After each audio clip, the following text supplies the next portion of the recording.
Salut tout le monde, on regarde ensemble l'exemple 1.5 des notes de cours. Donc dans cet exemple, on a un y en fonction de x et t qui est donné, une onde sinusoïdale progressive, puis le but de cet exemple, c'est d'être capable d'extraire différentes informations à partir de l'équation.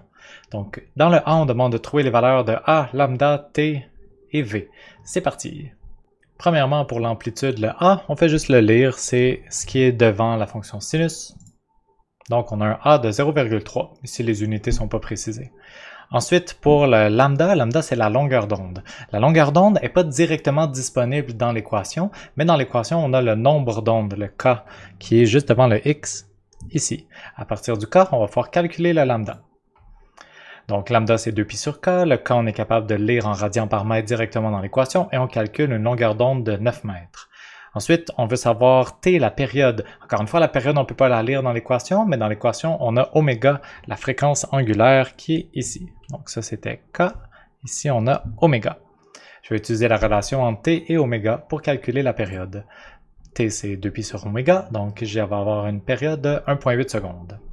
Finalement, j'aimerais avoir la vitesse de propagation. La vitesse est donnée nulle part dans l'équation, mais avec une combinaison de la longueur d'onde et de la période, je vais être capable de la calculer.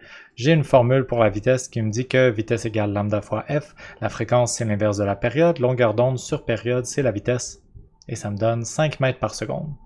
À la question B, on veut juste savoir si l'onde se déplace vers la gauche ou vers la droite, puis pour déterminer ça, il faut simplement regarder le signe qui est devant le oméga t. Avec un signe positif, on sait que ça correspond à une onde qui se déplace vers la gauche.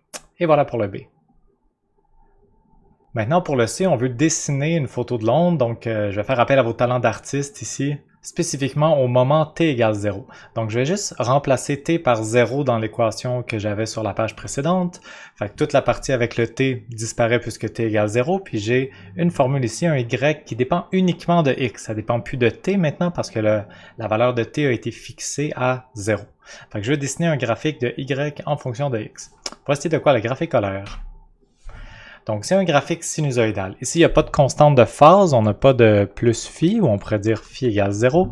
Donc, j'ai mon sinus normal qui commence à 0 comme ça. J'ai mon amplitude plus 0,3 à moins 0,3.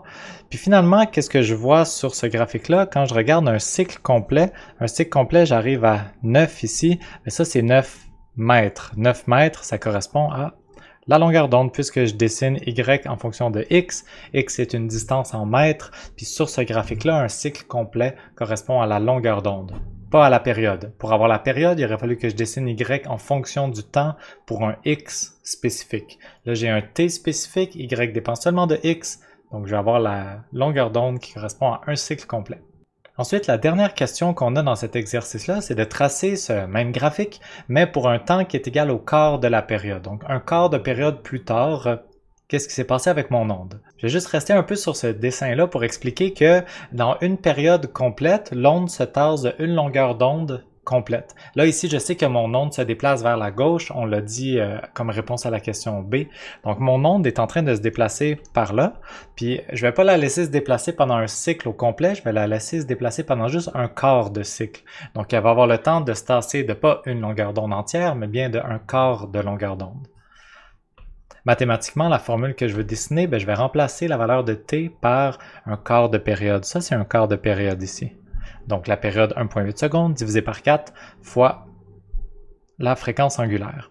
Ça, c'est la formule que je vais représenter. Je peux calculer la partie de droite, puis je me rends compte qu'ici, je me ramasse avec une constante de phase qui est équivalente à pi sur 2. On n'a pas vraiment besoin de reconnaître ça. Le graphique va avoir l'air de ça ici.